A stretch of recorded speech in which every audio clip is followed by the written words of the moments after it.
안녕하세요. 경우 없는 신우 때문에 이혼 소송 중인 30대 여성입니다. 이제 와서 말이지만 나이 30이 넘어서 지 앞가림도 못하는 신우도 문제지만 그런 신우한테 제대로 따끔하게 말 한마디 안 하는 시댁 식구들도 답이 안 나왔어요. 그래도 그나마 남편은 정상인 줄 알았더니 피는 못 속인다고 남편도 별반 다르지 않대요.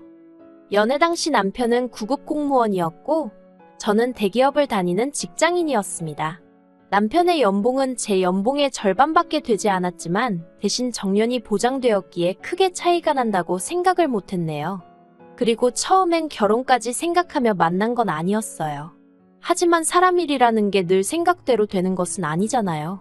별 문제 없이 사귀다 보니 언젠가부턴 서로가 당연히 결혼을 할 거라는 전제로 대화를 나누고 있더라고요. 그런데 막상 본격적으로 결혼 이야기가 진행이 되기 시작하니 왜 어른들이 결혼은 둘이서만 좋아서 될 일이 아니라고 하는 건지 조금은 이해가 갔습니다. 어디서부터 이야기해야 하나 싶지만 허심탄회하게 한번 털어놓아 볼게요. 솔직히 말해서 남편이 하고 다니는 거 보면 사람이 멀끔하고 한마디로 없는 집 아들 같단 생각이 안 들었어요. 그런데 알고 보니 남편은 소위 시댁의 기둥 같은 존재였습니다. 시부모님은 마지막 사업이 실패한 이후로 남편이 드리는 용돈에 소일거리로 버시는 돈을 더해 생활을 이어가고 계셨고 노후 준비는 당연히 되어 있지 않았어요. 사시는 곳도 당장은 전세였는데 만약에 집주인이 전세보증금을 더 올리겠다 하면 그때는 이사를 가실 거라 했고요. 그리고 이런 이야기를 들으니 차마 남편에게 대놓고 묻지는 못했지만 결혼을 한다 해도 솔직히 뭐 하나 받지도 못하겠구나 싶대요.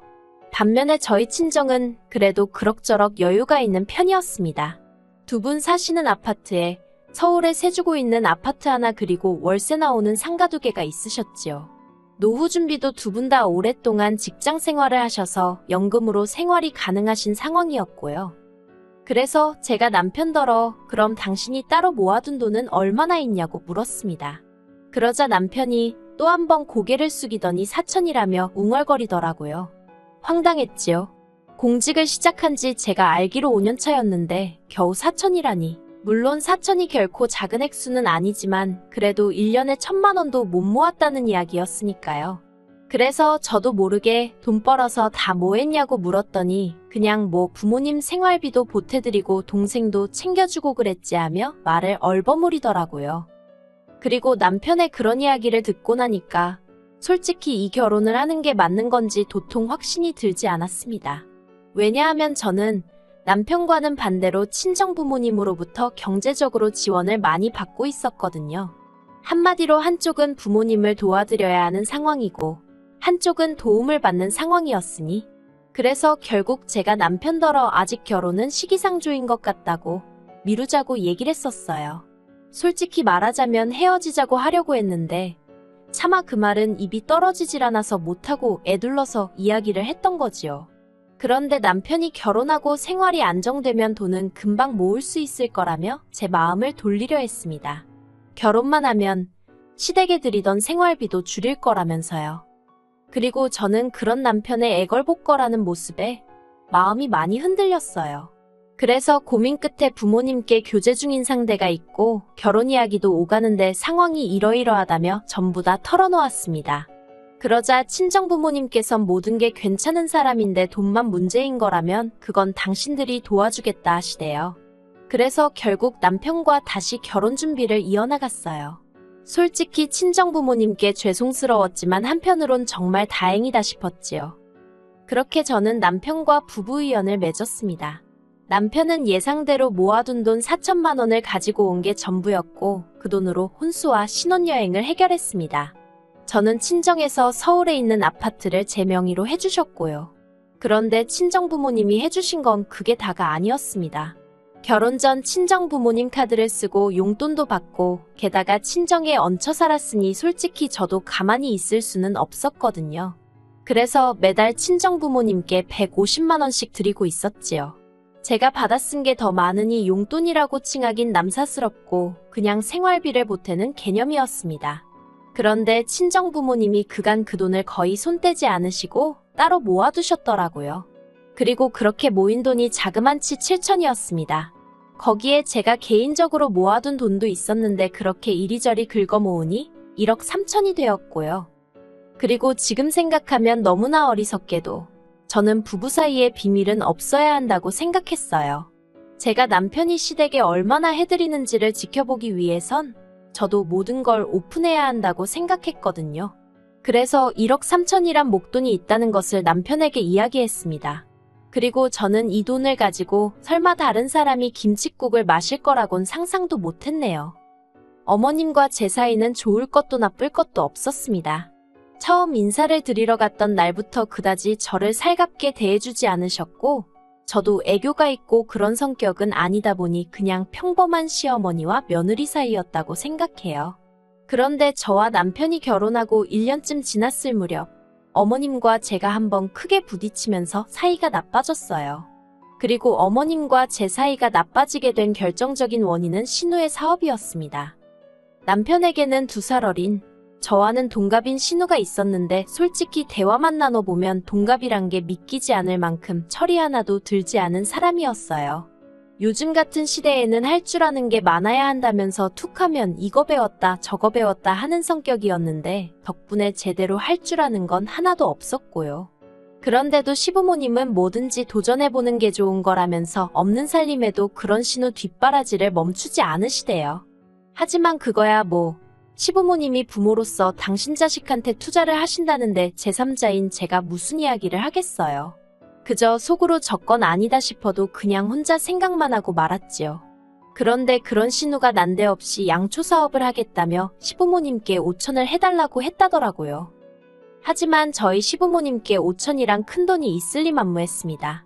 그렇다 보니 시부모님께서 저희 부부를 호출하셨어요.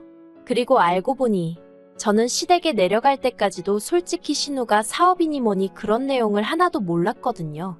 남편도 모르고 있다고 생각했고요.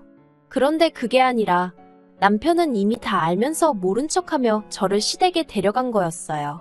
그리고 시댁에 도착하니 시부모님께서 저에게 거두절미하고 말씀하시겠다며 저더러 5천만 원만 일단 좀 빌려 쓰자 하시는 겁니다. 그래서 제가 그런 큰 돈이 어딨냐고 발뺌을 해봤는데 남편이 옆에서 내가 이미 다 말씀드렸어 하는 거예요. 환장할 노릇이었지요. 솔직히 말해서 제가 정말 그깟 5천만 원 없어도 그만이지 할 수 있을 정도로 돈이 많았거나 아니면 저희 시부모님이 정말 그 돈을 갚으실 능력이 되셨거나 하다못해 신우가 하겠다는 사업이 정말 비전이 보였다거나 뭐가 됐든 조건 하나만 맞아 떨어졌어도 제가 최소한 생각은 해봤을 거예요. 하지만 그 어느 것 하나 맞아 떨어지는 게 없었습니다. 그러니 생각해보고 말고 할 문제가 아니었지요. 그래서 제가 못 빌려드린다고 그 자리에서 거절을 했어요. 그러자 시부모님 옆에 뚱하니 앉아있던 신우가 왜 못 빌려주냐면서 자기 못 믿냐고 징징거리대요. 그리고 그런 신우에게 참아 내가 너 뭘 보고 믿겠냐 소리는 못하고 원래 가족 간에는 돈 거래하는 거 아니에요 아가씨 하고 말았지요. 그랬더니 옆에서 남편이 제 눈치를 살살 보면서 근데 우리 당장 그 돈 어디다 써야 되는 건 아니잖아 그러는 거예요. 솔직히 처음부터 남편이 시부모님한테 제가 여윳돈이 있다는 쓸데없는 소리만 안 했어도 애시당초 이런 불편한 자리가 생길 이유도 없었는데 가만히나 있지 왜 저딴 소리를 하나 싶어서 제가 남편을 째려봤습니다. 그러자 어머님이 저더러 너무하다면서 그냥 달라는 것도 아니고 빌려달라는데 그것도 싫은 거냐며 섭섭하다고 하시대요. 그리고 그런 어머님께 가타부타 설명해봤자 어쨌든 결국에 빌려주지 않는 이상 저는 나쁜 며느리가 될 게 뻔했으니 그냥 몇 번이고 죄송하다고만 했지요. 그리고 결국 신우는 사업을 시작하지 않았습니다. 사실 제가 냉정하게 딱 잘라 거절을 하긴 했지만 마음이 편치만은 않았거든요. 그래서 신우에게 요새는 판매하는 사업 같은 건 온라인으로 먼저 시작하는 경우도 많다고 이럴 경우에는 초기 자본이 그렇게 많이 들지 않는다고 몇 번 조언을 했어요. 그런데 신우가 그런저더러 그렇게 잘 알면 그쪽이나 그렇게 해서 돈 벌라고 하더라고요. 그리고 이때 저도 시쳇말로 빈정이 확 상했습니다. 저는 지한테 매번 아가씨 아가씨하고 불러주는데 지는 언니 소리는 죽어도 못하겠다며 제 이름에 씨만 붙여 부르기가 일수더니 급기야는 그쪽이라니. 그래서 저도 그때부턴 신우한테 관심 딱 끊었네요. 그리고 그렇게 사이가 나빠진 걸 어머님은 전부 다 제 탓이라 생각하시는 눈치셨어요. 제가 생각했을 때는 애시당초 며느리 돈을 가져다 딸 사업자금으로 쓰시려고 한 어머님 때문에 벌어진 사단이었는데 말이에요. 아무튼 이 일로 서로 간의 감정은 크게 상했지만 저는 개의치 않았어요. 냉정하게 말해서 저는 아쉬울 게 하나도 없었거든요. 그리고 이후로 1년이란 시간이 또 흘러 지난달이었네요. 웬일로 신우에게 연락이 왔습니다. 받을까 말까 잠시 고민하다 제가 지한테 뭐 잘못을 한 것도 아니고 왜 피하나 싶대요. 그래서 받았더니 세상에 아무 일도 없었다는 듯 잘 지냈냐입니다. 얼마나 황당하던지 저는 신우가 다른데 전화할 걸 저한테 잘못한 줄 알았어요. 신우는 날씨가 더워지는 것 같다느니 사람들이 어쩐다느니 시덥잖은 소리를 늘어놓더니 조만간 한번 봤으면 좋겠다는 거예요. 그리고 저는 그 순간 본능적으로 또 뭐 부탁할 게 있구나 싶었습니다. 그리고 뭐가 됐건 간에 도와줄 생각은 없었지만 그래도 혹시나 다른 이야기를 할 수도 있으니 그러자고 한번 만나자고 했어요. 마음 한구석에선 혹시나 신우하고 관계가 나아지면 남편이 좋아하겠구나 싶은 생각도 있었고요. 그리고 그렇게 만난 신우는 뜬금없는 소리를 했습니다. 제가 다니는 회사에서 이번에 전 국민을 상대로 공모전을 한다며 자기가 이번에 응모를 할 거니까 자기를 1등으로 뽑아달라는 거예요. 1등이 되면 상금이 1,000만 원인데 그걸로 유럽 여행을 가고 싶다나요? 어이가 없고 황당해서 무슨 수로 아가씨를 1등으로 뽑냐고 되물었습니다. 그랬더니 같이 일하는 직원들한테 미리 말을 해놓으면 되는 거 아니냐는 말도 안 되는 소리를 하더라고요. 한심하고 기도 안 차서 제가 괜히 나온 것 같다 하고 먼저 자리에서 일어났어요. 그리고 집에 돌아오니 벌써 남편이 신우랑 통화를 한 건지 어두운 표정을 하고 있었습니다. 그런데 저를 보더니 한숨만 푹 내쉬고 아무 말도 안 하더라고요. 그래서 저는 속으로 자기가 생각해도 어이가 없으니 나한테 따지지도 못하는 거겠지 싶대요. 그리고 남편이 잘못한 건 아니니까 좀 안쓰러운 마음도 있었어요. 저를 보기가 얼마나 창피할까 싶어서요. 그런데 얼마 안 있다가 남편이 얘기 좀 하자더니 번번이 왜 이렇게 서운하게 하냐입니다. 제가 그게 무슨 소리냐니까 자기도 자기 여동생이 저만큼 똑부러지지 못한 건 알지만 그래도 그렇게 매번 무시하는 건 경우가 아니지 않냐며 제가 너무한 것 같다는 거예요. 그리고 저는 그때까지도 이게 신우의 문제지 남편의 문제라곤 생각하지 않았기 때문에 싸울 생각은 없었어요. 그래서 서운하게 하려던 건 아닌데 미안하게 됐다고 했습니다. 그랬더니 자기 기분이 문제가 아니라 신우가 울고불고 난리가 났다면서 저 때문에 아무것도 하기 싫다고 의욕이 꺾였다고 그러더라는 거예요. 듣는데 어이가 없었지만 그래서 나더러 어떡하라는 거냐고 물었어요. 그러자 남편이 한다는 말이 이참에 그간의 일을 사과하는 의미로 유럽 여행을 제가 보내주면 어떻겠냐입니다. 14박 15일 정도로요. 그 말을 듣는데 순간 화가 나서 눈이 뒤집힌다는 게 이런 기분인가 싶대요. 당연히 용납할 수 없는 이야기였고 그 말을 시발점으로 남편과는 전에 없이 크게 다투게 되었습니다. 남편은 제가 신우를 무시한 게 문제라며 그걸 먼저 사과해야 한다우겼고 저는 무시한 적도 없지만 이제 정말 무시해야겠다고 아주 네 동생이나 너나 수준도 안 맞고 뻔뻔해서 상종도 못하겠다 받아쳤어요. 그리고 싸움이 길어지면서 남편은 저 때문에 시부모님께 용돈까지 줄여서 드리고 있다며 자기가 힘들게 돈 벌어서 저 좋은 일 시키는 것 같다는 말 같지도 않은 소리를 해댔지요. 저는 그런 남편에게 네가 벌어온 돈은 전부 네가 다 쓴다고 네 기름값이며 보험료며 네 입으로 들어가는 음식들은 다 어디서 공짜로 나오는 줄 아냐 했습니다. 그리고 지금 네가 서 있는 이 집도 따지고 보면 네 지분은 하나도 없는데 단지 나랑 결혼했단 이유로 공짜로 지내고 있지 않냐 소리까지 해버렸네요. 그러자 남편이 할 말이 없었는지 저더러 네 능력으로 산 집도 아니면서 그런다는 거예요. 그래서 잘난 부모 둔 것도 내 능력이라고 소리를 질러버렸어요. 그랬더니 남편이 못 참겠다며 자기가 나가겠답니다. 대신 저더러 침대는 자기 돈으로 산 거니까 쓰지 말라길래 내일이라도 바로 용달차 불러서 시댁으로 보낼 테니 걱정을 말라 했네요. 그리고 남편이 집을 나갔고 저는 그런 남편이 괘씸해서 견딜 수가 없었습니다.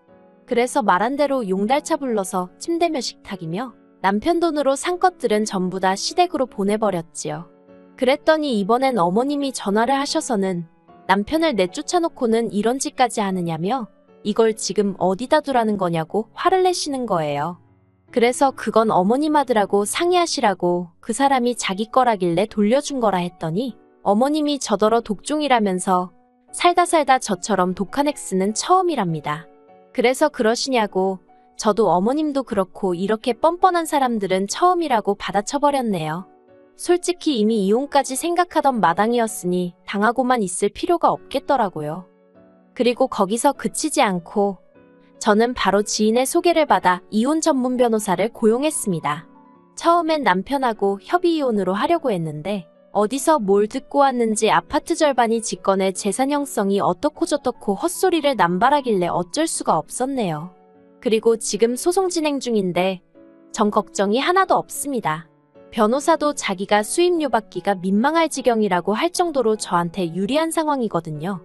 하지만 남편은 이제 조금씩 똥줄이 타는지 정말 이혼해야겠냐며 저를 자꾸 찔러봐요. 그것도 하루는 울고불고 매달리기도 하고 또 어떤 날은 화도 내고 아주 혼자 북치고 장구치고 생쇼를 하고 있지요.